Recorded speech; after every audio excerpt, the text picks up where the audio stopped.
And we are live. Welcome back, everybody, to Beyond the Tool Belt, episode 269. I am your host, Ty Cobb Backer. Thank you for joining us on this Wednesday edition. Today, we have another special guest. Stay tuned. We will be back right after our short intro from our sponsors.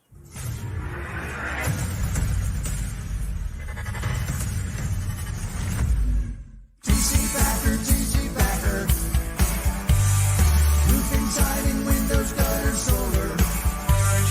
Roofing, siding, windows, gutter, solar. TC Backer, TC Backer. Welcome to Behind the Tool Belt, where the stories are bold, the conversations are real, and the insights come to you live, raw, and uncut.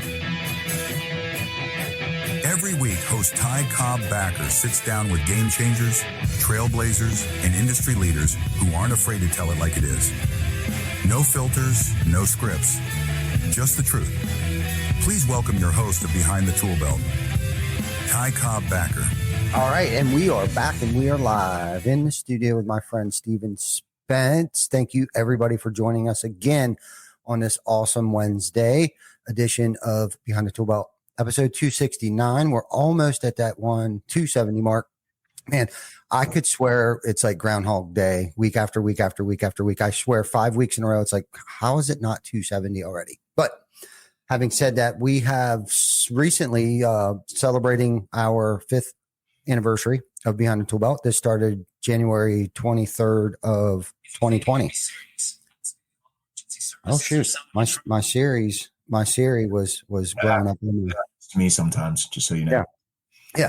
So, but we're super pumped about that, and of course, I'm super pumped to have one of my closest friends. I can honestly say that we don't speak as much as I would like to on a regular or weekly basis, but anytime that we do speak, it's like we pick right up where we left off, how we're doing, how's the family, all that good stuff, and I know that you always got my back, Steve. So. Welcome to the studio, Behind the Tool Belt studio. And how the hell you doing, buddy? Tired, but I'm really good. I'll see you Tuesday. I'm going to come up. I mean, I think that's what we discussed the other day. So kick back, talk a little lead scout, talk a little TC Backer, talk a little project map. And I am sporting my swag, just so you know. Yeah, I like that. Yeah, everybody, I see people all the time. I understand why people do it, but I see people talking about branding. I will never wear another brand. It's only going to be my brand, and that's it. Fuck that, man. I love wearing your brand. Honestly. Yeah, same. I don't care. Same. But I respect what people say when they say that. Yeah, I do too. I get that, but I also appreciate supporting your friends' businesses as well. So I definitely wear your t-shirt, your red t-shirt. That's a heathered red. Yep. And it's kind of resembles like an old school print on the front of it. It's kind of washed out. Nice. It's my favorite freaking shirt. I wear it just about every other day when I work out. Like you wear, some of our swag at the gym too when you work out, but it is like my favorite shirt. I feel it. I can't remember the brand of it. It's not Next Level. It's something else, but it is just, if not better than Next Level, because that's why I intentionally wear it when I work out, because it fits me the way that I want it to fit. Yeah. It's never shrunk, and I can move. It's stretchy, flexible, and it's just, I love it. And then your Nike shirt that you gave me too is probably one of my other favorite shirts. Every time I travel, I take that with me everywhere I go. I like that one. That's a t-shirt, right? Like a performance shirt. Yeah, it's like a performance shirt, like a wicking. I'm not a huge sweater or smelly person, but whenever I wear that shirt, man, I smell like ass. So I just stop. Really? Yeah, I don't wear that one. Yeah, I take it with me for either to work out in, but it'd be just because it's a wicking type of shirt. So everywhere, I don't care if it's a revolt retreat or we're traveling for lead scout or Beyond the Tool Belt, I take it to every show. So I know I text you this every so often. I'm a creature of habit. This hat probably smells pretty badly and it's dirty inside because when I go to the gym, I do not wear, this is the hat I wear every time for you gave me this hat, 4 years ago? Probably. I mean, I've worn this hat hundreds of times at the gym. Mm-hmm. Mm-hmm. So. That's good. I appreciate that. Hell yeah. And what's cool about it probably has sentimental value. When I gave it to you, we probably don't remember why or where we were at, but you still hold on to it because of that moment. And that was probably one of the first runs of our rebrand too, because if it was about 4 years ago, we went through like a couple little rebrand transitions there where even for a minute, we started to put something on, logo and stuff like that on stuff. And then I had changed my mind. It was TC Backer Roofing. And that was a part of the logo in the name, because the name is the logo. That's the thing I tried to explain to any design graphic art person, that they don't get that. Like literally the name is the logo that just has a resemblance of a peaked roof on the very top. So we had taken roofing out, even though we never had it in there before. It's always been TC Backer Construction. And there was a couple things that rolled out that had roofing on the end, but long story short, that was one of the first runs of our new brand. So when I met you the very, very first time, we met, where did we meet? Do you remember? SRC. No. Was it No. In Denton, I thought. No. I mean, that's the first time we hung. Yes. We met at your podcast, at your office the first time. That's the first time I think we ever met, isn't it? I think you're right. Where you came up here to get on. Yeah. And we so were. Yes. We were there. Yes. Yeah. And I got here early. I got to your place early. Mm-hmm. And the first I met was this ugly dude named Vic, this god awful good looking dude named Vic, who's on the back end right now. I know you're probably sticking your middle finger up at me, Vic. And Vic gave me this hat. And this is the first swag I ever got from TC Backer, this hat. So I never even thought about it this way. I think you're right. I think probably it has subconsciously become like this sentimental swag apparel that I wear literally every time. And when I work out, I feel good, right? Because I'm a stress pot. All I do is work and be with my family. I try to be intentional there, but working out helps relieve some stress. And this is my hat. This is my go-to. That's awesome. That's great. That's great. That's probably a good segue into a great conversation of, work.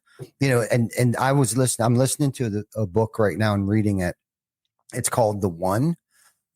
And there's a workbook with it. And then there's a daily planner with it. I sit on with Erico, the culture movement. He has a bi-weekly call and I sit in on it. And right now he's got the team or the men that he coaches reading the book, The One. So of course I want to stay caught up. So that way, when I do check in with those guys, I'm at least in a good spot. And I don't remember the author.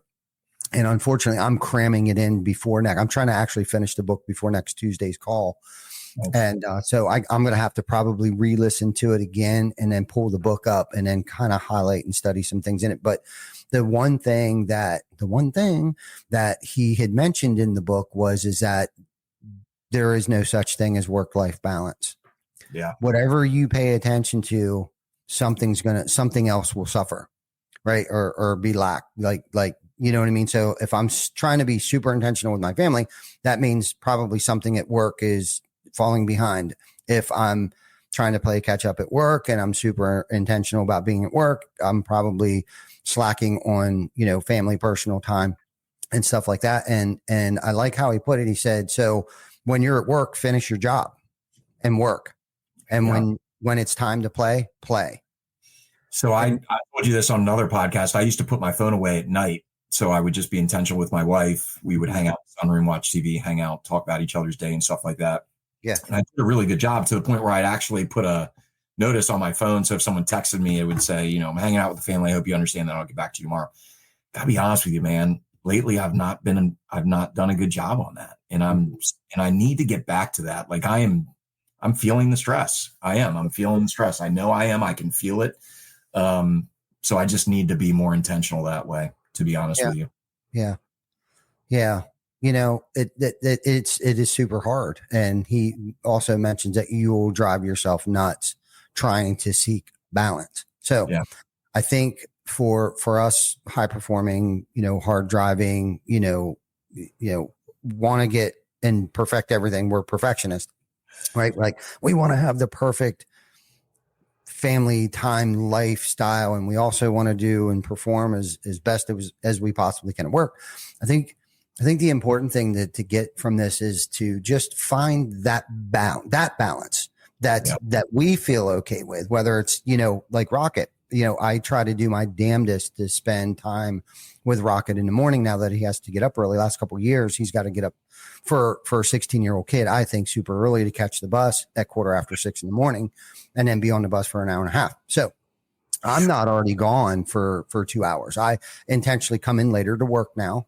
Yeah. Of course, Jana is up, already up. So I have that intentional time, whether it's, sometimes it's 5 minutes, sometimes it's 25 minutes. It depends on, the rotation in the shower, in the bathroom, and letting the dogs out and stuff like that.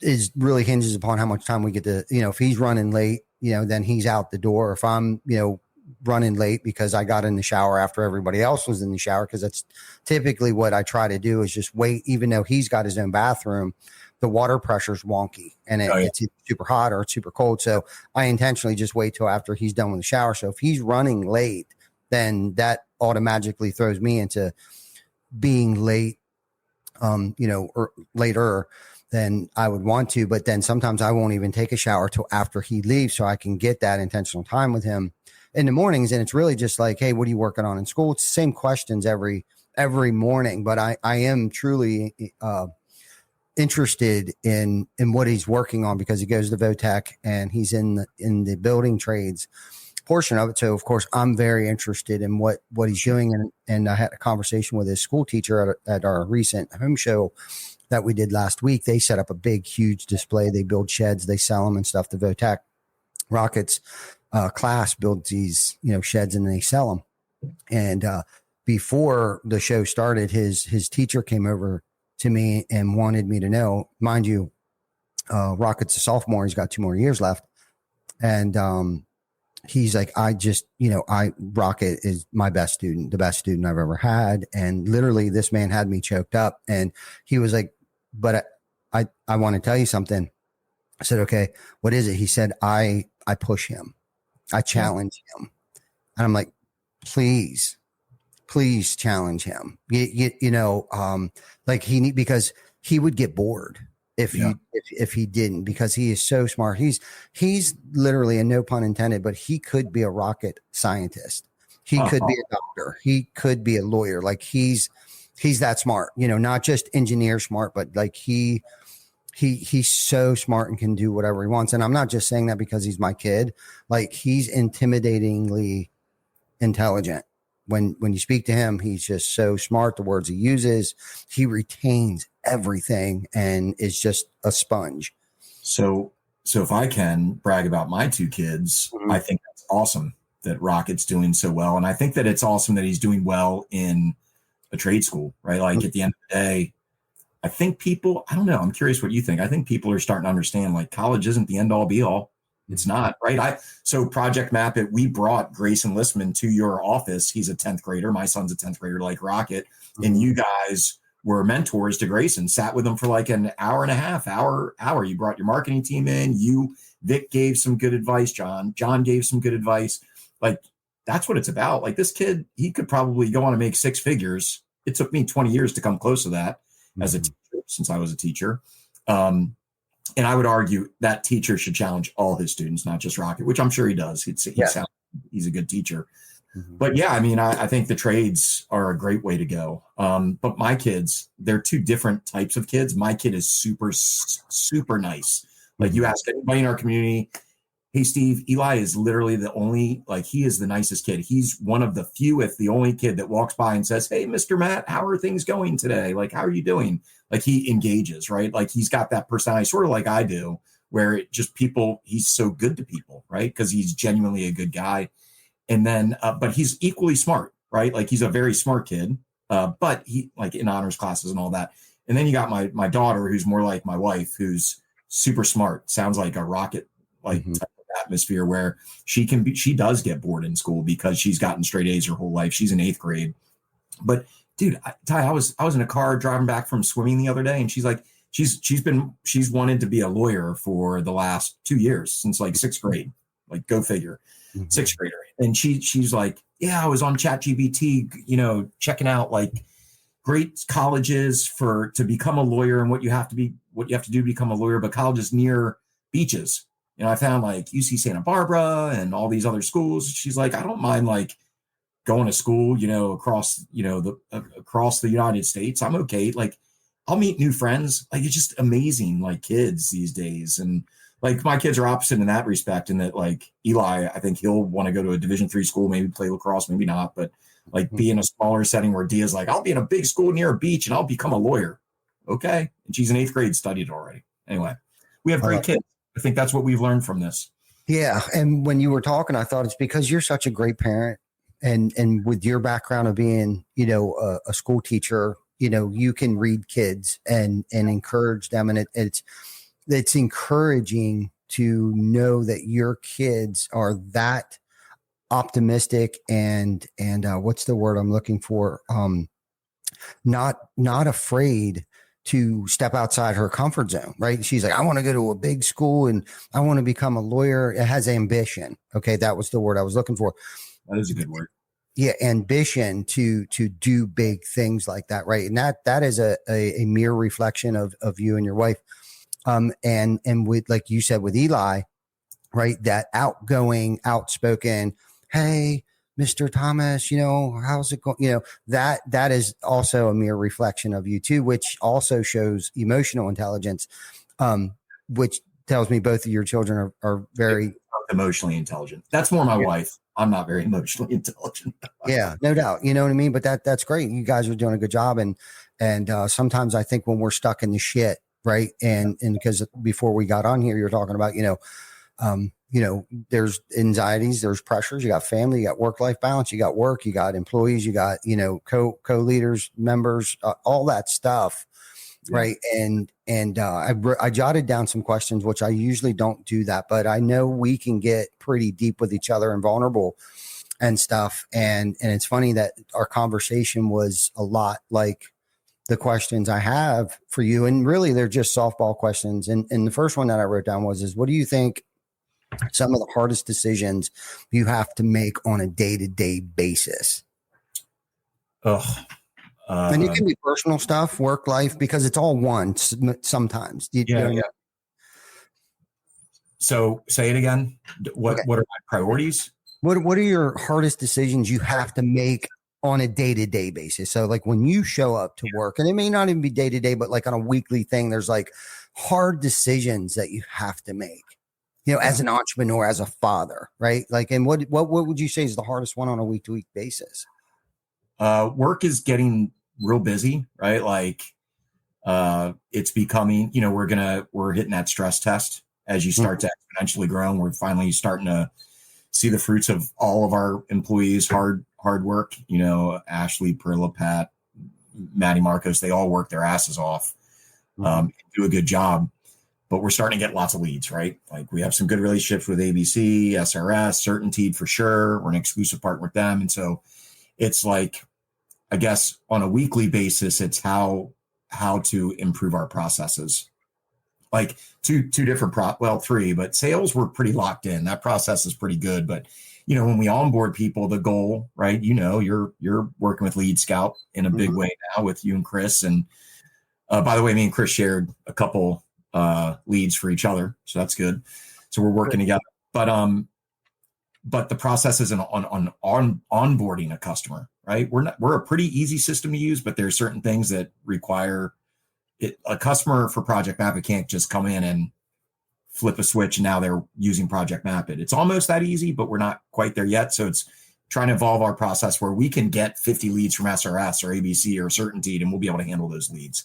So processes on the onboarding side is a big one that we talk about on a weekly basis, how to train our customers, because we always want to provide good customer service. So that's the biggest thing we're trying to do right now. How can we scale with as few employees as possible by still maximizing perfect and great customer service for our customers? Like that's the goal. And on the personal side, it's tough. I think for me, my biggest challenge is handling my stress. To be totally honest with you, like I see a therapist every other week. I'm not afraid to examine myself and to put that out there to everybody. I think therapy is really good for me, at least. And like I internalize stress a lot. And sometimes when I internalize it, which I do all the time, and something triggers me and pisses me off, I sometimes don't handle it the best way I should.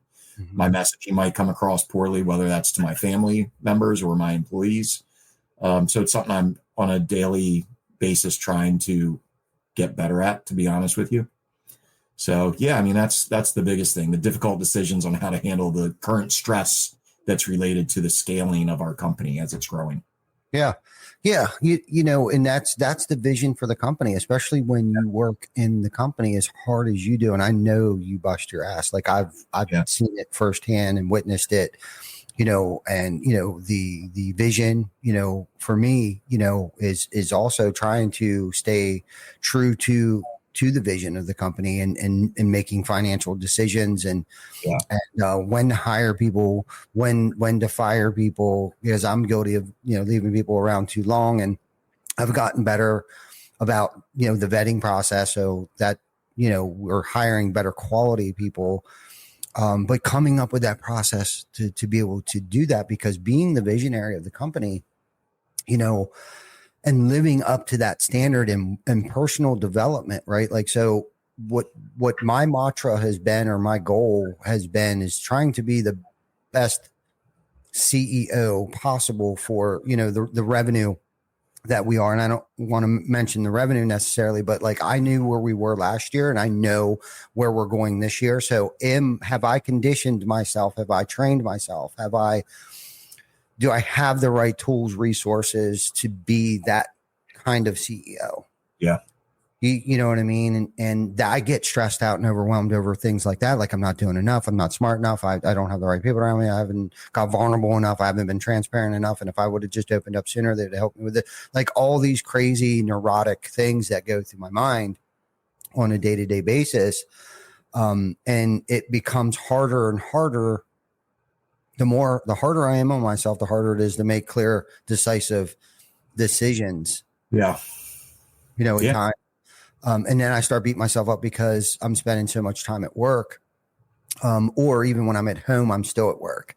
Yeah, you know, and learning how to shut that off. And then I get even more overwhelmed because I notice she knows that I'm thinking about work because they know us. They know us so well. You know what I mean? So it's like this crazy vicious cycle, you know, that we go through. So speaking of vision, like, so I was going to ask you what the vision of Project Map It was, but let's go past that. And, I want to ask you a question about clarity. Like, when do you find you have the best clarity for making decisions, the vision for the future of Project Map It? Is it first thing in the morning while you're still at home before you get to work, at the gym, hanging out with your family, or on weekends? Like, have you found that where you know what I mean? Like when you've removed yourself, you need that time to you know, clear some things up, gain clarity, make better decisions. So the answer is yes, all of those times. All of it, But right? I honestly, I do have my best clarity in the morning when no one can bother me. Mm-hmm. So I was up at 1 a.m. this morning, right? I've literally put in, aside from making breakfast and lunch and dinner I have a tenderloin in the slow cooker right now. So that was about an hour. And then I took a shower for about 15 minutes, whatever that was. Mm-hmm. I've literally been working for the last 11 and a half hours minus about an hour, right? Already. And people have not even put in a half a day. Mm-hmm. But from 1 to 5 o'clock, 6 o'clock, I got a lot done.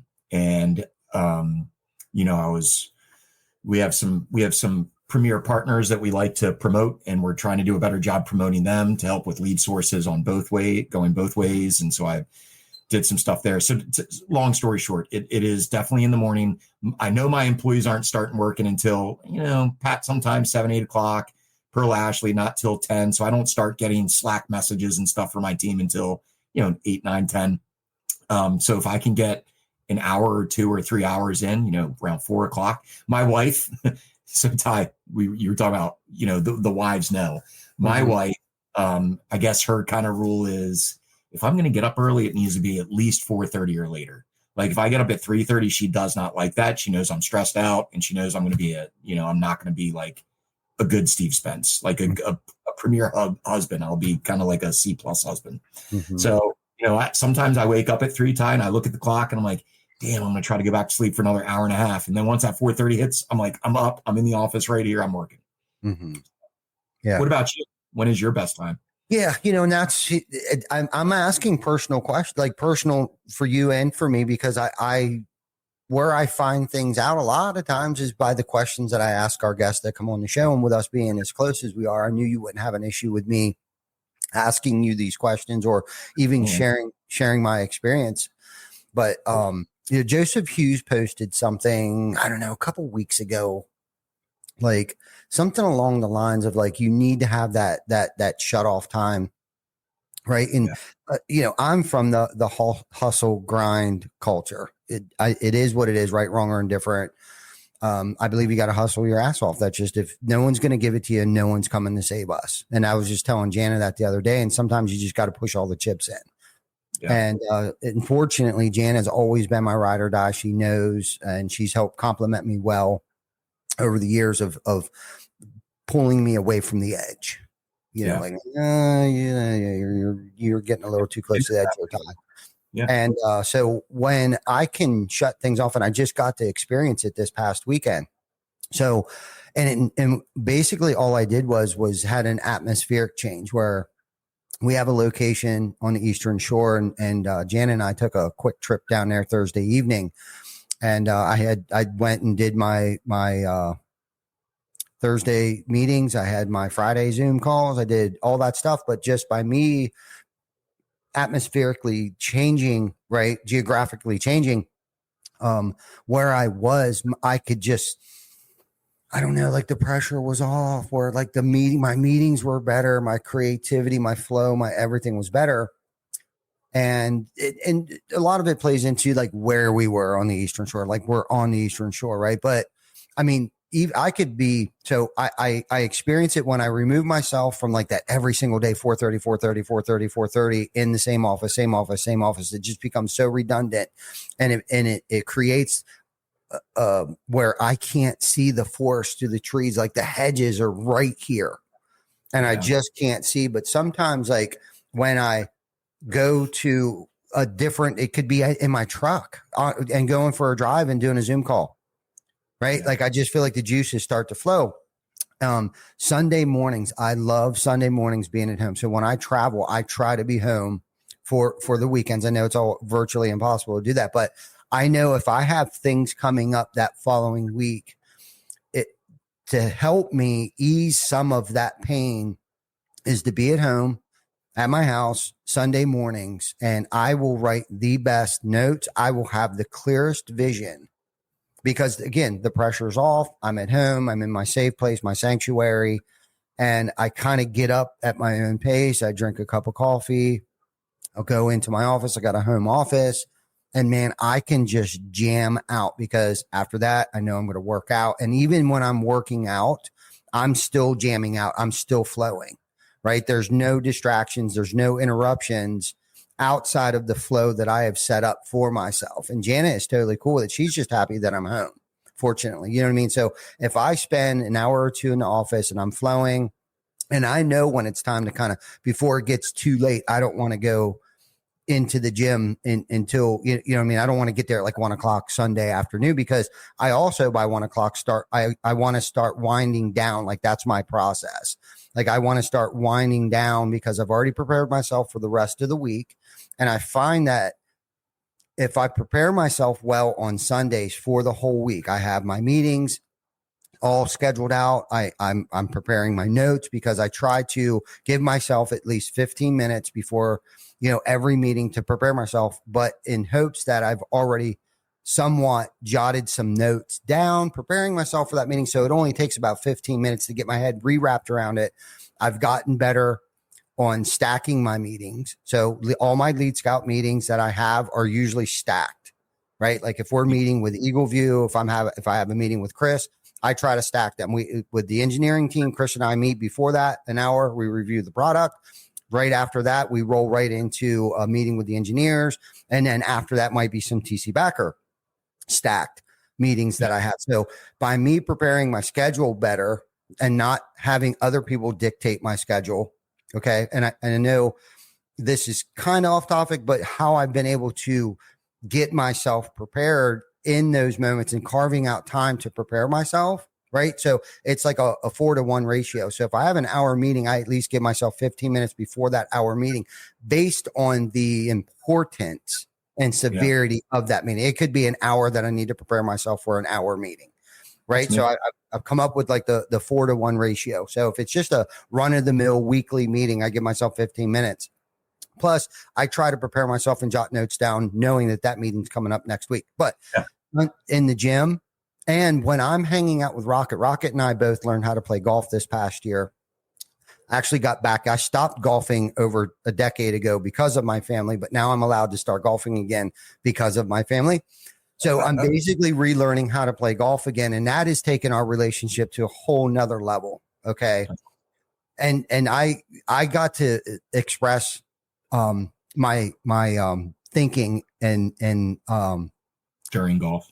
Yes. How much life experience and lessons are learned on a golf course, right? Like where sometimes you get a mulligan and sometimes you got to take a stroke, the metaphor, like you just got to keep driving, right? You just got to keep chipping. And sometimes you get an extra stroke. Sometimes you don't get an extra stroke. But anyhow, so I find when I'm like with Rocket hanging out, I also feel in those times, even though I am present, I am where my feet are, but I feel more creative because I've removed myself and have devoted my attention to him. I get to gain clarity, especially if something's bothering me or I need to be decisive and I need to have an answer or vision for the company. I tend to find them more often when I am where my feet are with my family. And it doesn't matter if it's on a Sunday, doesn't matter if I'm playing hooky and playing golf with Rocket or if we're outside. We built this thing so we can golf pretty much all year round outside though. And it's part of my workout regimen. So I'll go out, I'll put the Apple thing on my phone, tell it that I'm golfing, and I'll swing the shit out of a golf club for a half hour, 40 minutes, sometimes daily. But working out has become a part of my lifestyle today. I spent a lot of time in our gym. I built a home gym and I work from there. I play from there. I get creative from there. And that's a big part of my life today. So I'm going to be honest with you. I appreciate you sharing that. And this is what I talk to my therapist about. Like one more thing, walking outdoors. Walking the dog helps me for sure. Yes. Walking's a big one. Yeah. Go ahead. Keep saying. No, I do not do a good job taking care of myself. I'm going to be the first. I will openly say that in front of the millions of viewers of your podcast, but, I think it all the time. I always think like, I'm going to write my journal every night. I'm going to email my children twice a week. I'm going to wake up and meditate 3 times a week. And I do almost zero of it because I wake up and as I'm sleeping, I'm dreaming about Project Map It, or I've actually had some really horrible dreams lately. And I wake like last night. That's one of the reasons why I woke up at 1. I made a god awful sound in the middle of the night. I mean, I remember the dream. It was not a good dream. I was like drowning in shit water. It was weird, the weirdest thing ever. And I like made a horrible sound. And my dog, who sleeps in our bed, and my wife, like, were like, "Are you okay?" And I couldn't go back to sleep. I know right now I can be honest with you and tell you that I am not probably a very healthy person mentally.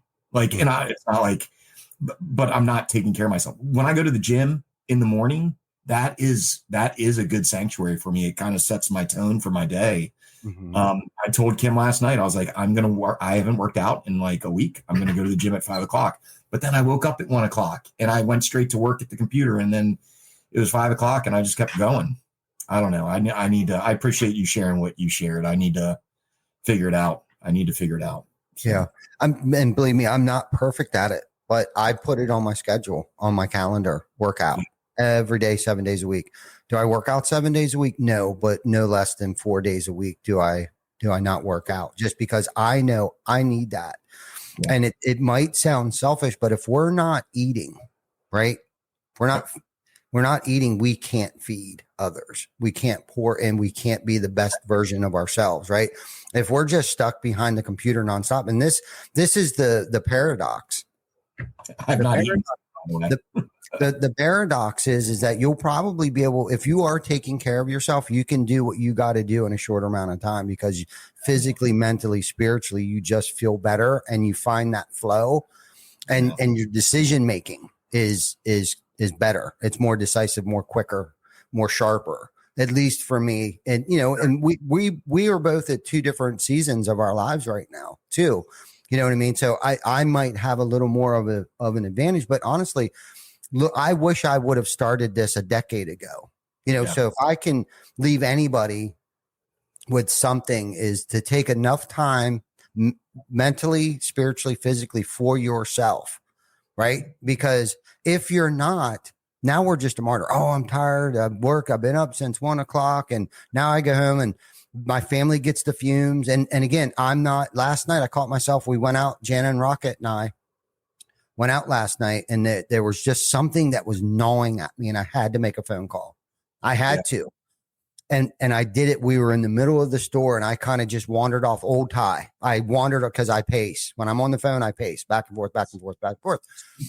But I knew I wouldn't be where my feet were if I didn't make this phone call. I couldn't wait a half hour, 40 minutes, an hour and a half, 2 hours. Like I couldn't do it. I needed to walk away for 10 minutes or 15, whatever it was, and make this call and resolve something. It wasn't completely urgent, but it was a follow-up conversation from an earlier conversation that I just needed to put to rest.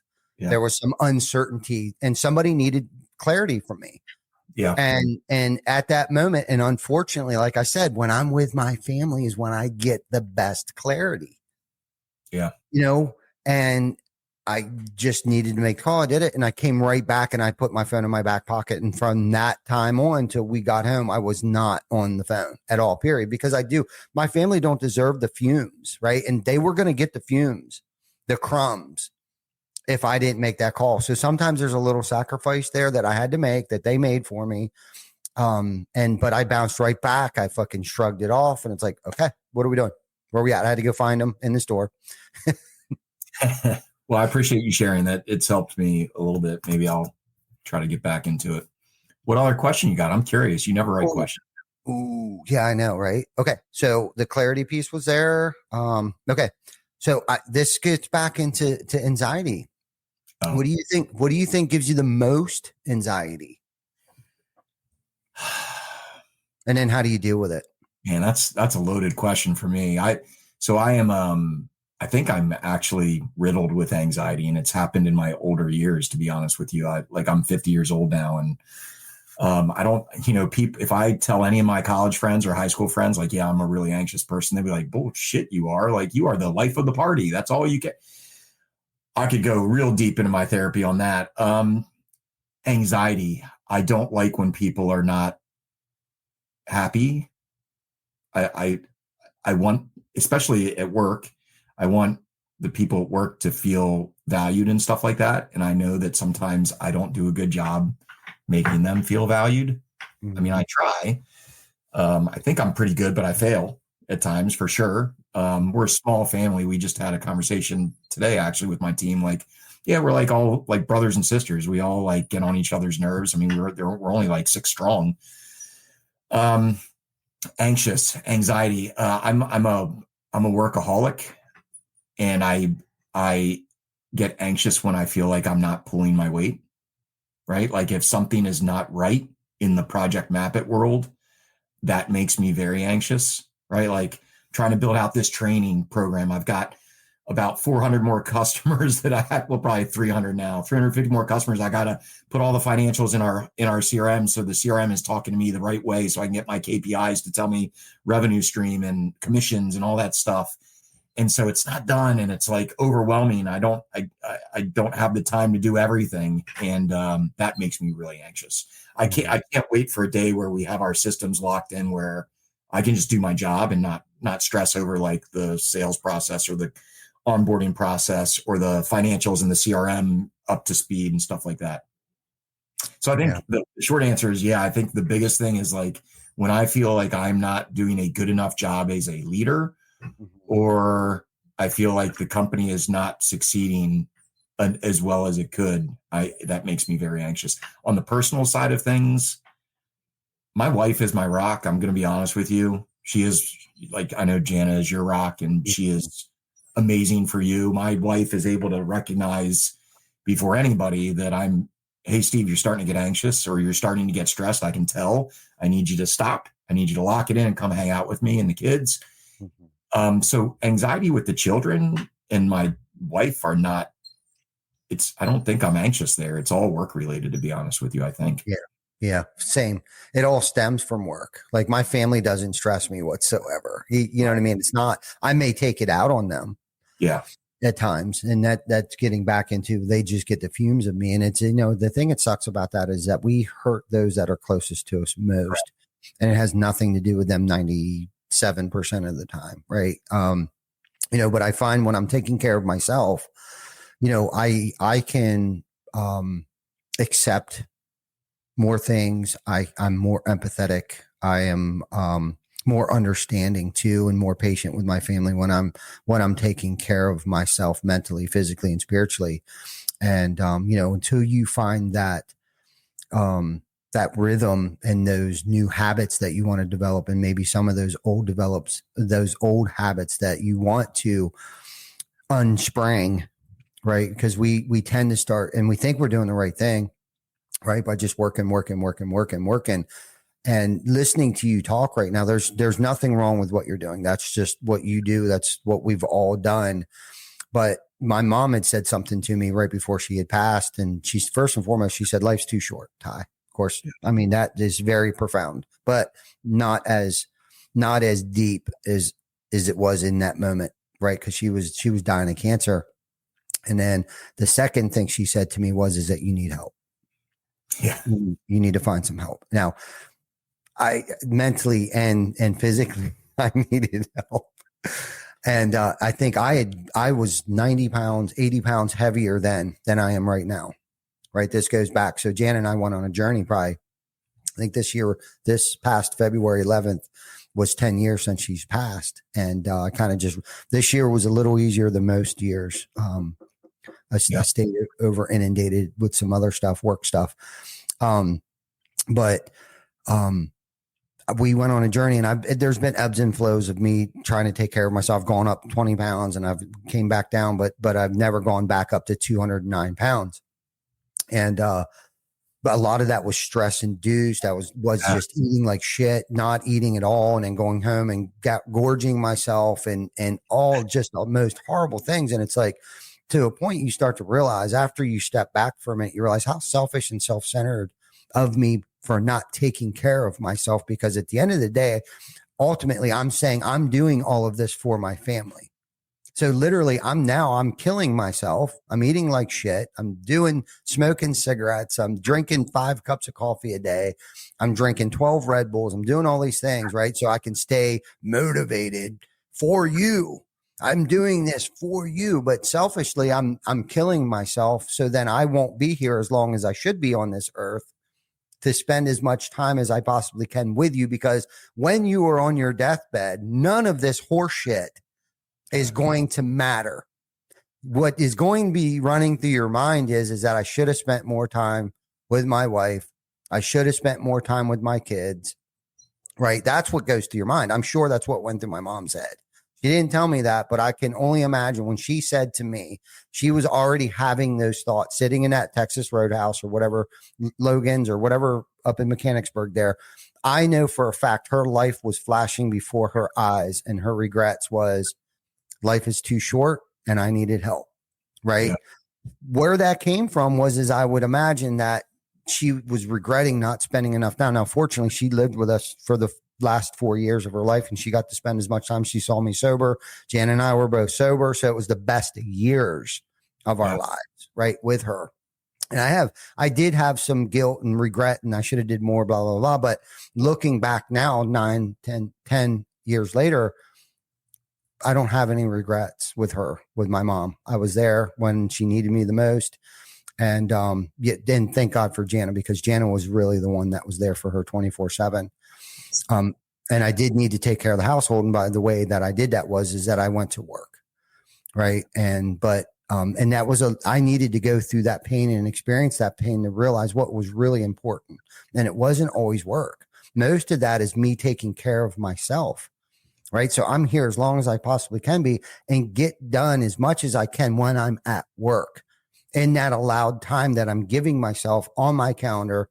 By 4 o'clock, I have a reminder on my calendar. It says workout. That means I know that I need to be home by 5 o'clock. If I plan on attending a meeting at 7 o'clock, that I need to leave the office by 5 o'clock, get home, hugs and kisses, feed the dogs cookies, put my workout attire on, go downstairs, get a good hour and a half in, come upstairs, take a shower, and head to a meeting, right? Because that's what I need to do for myself mentally and spiritually, is that I have to find that balance of how many meetings a week that I need to go to, how many times I need to go to the gym. And this is a schedule that is literally on my calendar to take care of myself. It's a long day, because think about it this way. We have 16 hours in a day, 8 out of the 24 right? You got 8 hours to rest. You got 16 hours. And what are you going to do in those 16 hours? Right? To work and take care of yourself and be with your family, because you're going to have to go to bed at some point in time. Well, I appreciate you sharing all of that. I know one commonality that we both have are amazing spouses, right? Like our guy, Keith Overmeyer, just said something on the chat, and I know his wife works with him and is an amazing wife to Keith as well. Keith is an amazing dude. Love you, Keith, by the way. Talk about another brother. Like, that guy's amazing. Mm-hmm. But I was thinking the same thing, Zach Fisher. 8 hours is wishful thinking, but I need to get back to that work life. I need to get back to the family balance. I really do. Man, I didn't think this was going to be a therapy session for me. I will say this about my anxiety. You know, we're a small work related. We're a small family, but I mean, talk about a ride or die. Like, those guys, those ladies and gentlemen that work at Project Map It, they don't give me anxiety, really, because I know that they're doing their job the right way. I can trust them. I told him, before this call, I'm like, I've been up since 1. I'm exhausted. And Perla was like, yeah, you look tired. And I'm like, I am. And they said, look, you put in a full day. When the podcast is over, go get some rest so you can be with your family later. And I know that that's fine, because I know that I know Project Map It's in good hands when I'm not around. I just went to Oaxaca, Mexico, with my wife and sister-in-law and brother-in-law. So that was fun. So we were there for 3 days. This weekend, I will say, Ty, we drive to Massanutten Ski Resort with my father. I meet my brother up there and his wife and my father and mother-in-law. So that's going to be kind of cool. Maybe I won't bring my computer. I don't know. I don't know if that's possible, but I just need to be intentional this weekend. So maybe I'll keep the computer home, you know? There you go. Yeah. I mean, you don't have to. You know what I'm saying? I'm sure you can carve out some time that you can sneak off and flop open that way Monday morning's not so stressful. But so last question here before we get off. What gives you the most satisfaction? Seeing my kids succeed and being around my wife. You know, I'm not a perfect man. I've made poor decisions, car accidents and stuff like that. So like for me, I mean, if I'm going to be honest, my wife, seeing her every night and talking to her is my everything.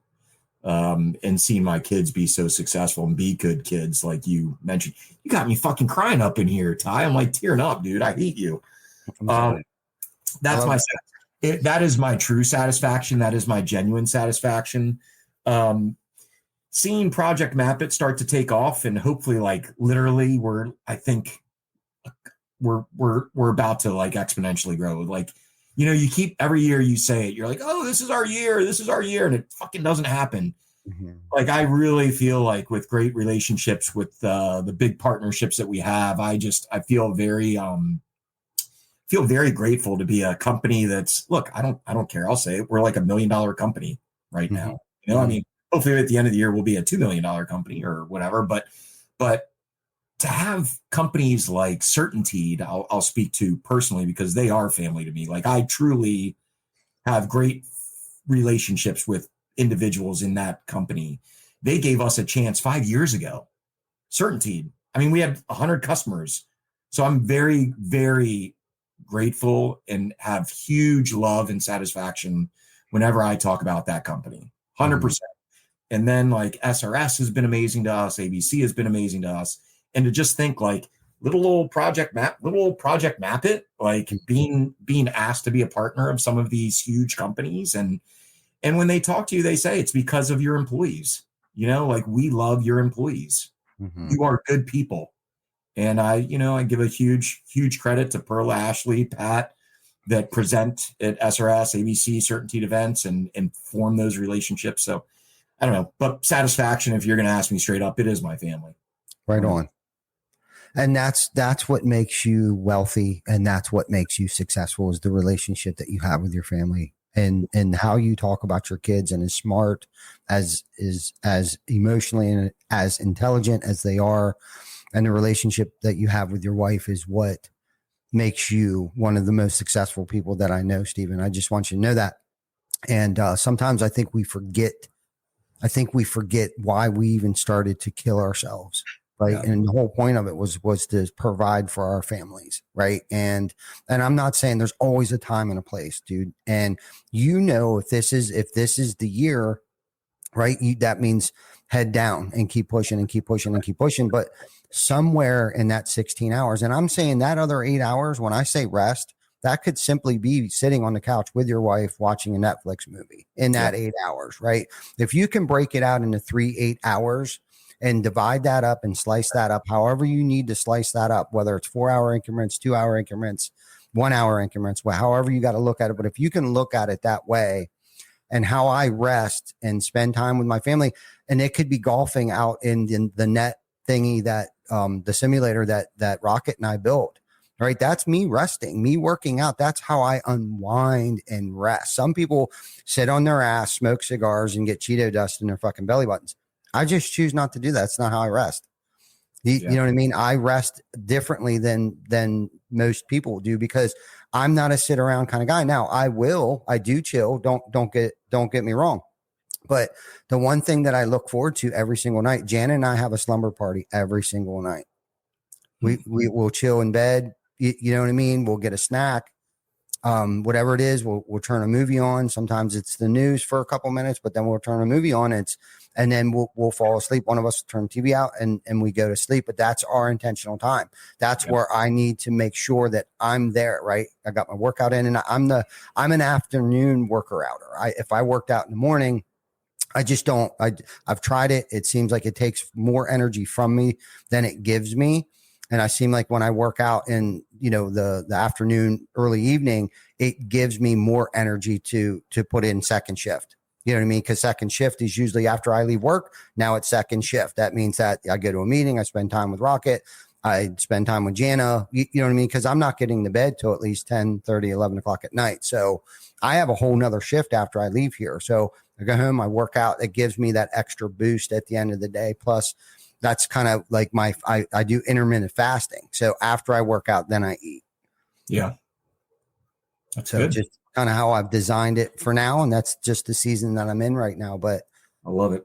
But yeah, that's it, man. I miss you. I can't wait to see you up here next week. I did tell Brian Good. Brian Good actually had a question last week for you. He wants to know if we can get Project Map It in our South Carolina location up to date or something like that. So I told him you would be here to help him with that, figure out how to he can do it, or you do it, or whoever does it. I'll come up early, meet up with Brian Good, and we'll talk through it.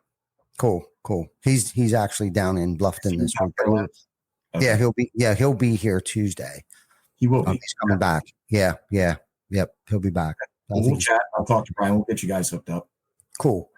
Cool. So I can't wait. I'm thrilled. I'm excited to see you. Yeah. And thank you for being such a good friend, Stephen. Thank you. Appreciate this therapy session, this hour-long therapy session. I'll send you the check, or do you guys take credit card when I get there on Tuesday? Yeah, we take Venmo. All right.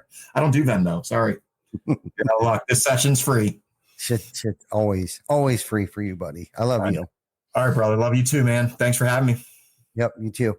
Thank you, everybody, for joining us. If you think you got something out of this, please share it with somebody that you may think may get something out of this. If you haven't liked, loved, subscribed, shared, please do that for us. Until next week, take care of each other, and thank you for always supporting Behind the Tool Belt. Thank you. Have a good day.